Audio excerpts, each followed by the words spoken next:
In this problem, you were supposed to do an experiment.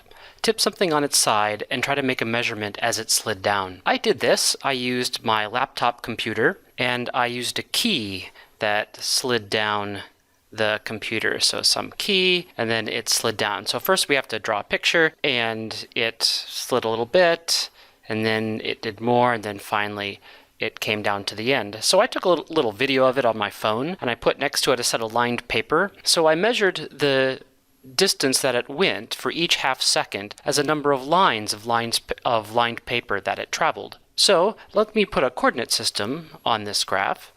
And I decided to put the origin of my coordinate system at the place where it started.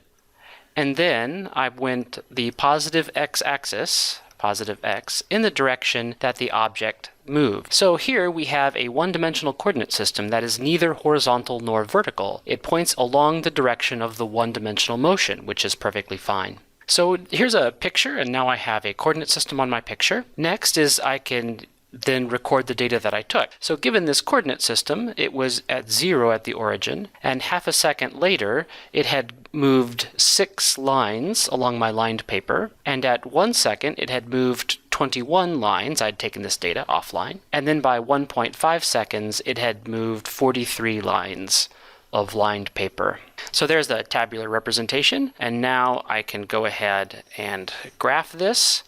Time in seconds, x in lines, and we did 0.5, 1.5 seconds, and up to, say, 50. So I drew a graph with some lines to help me plot.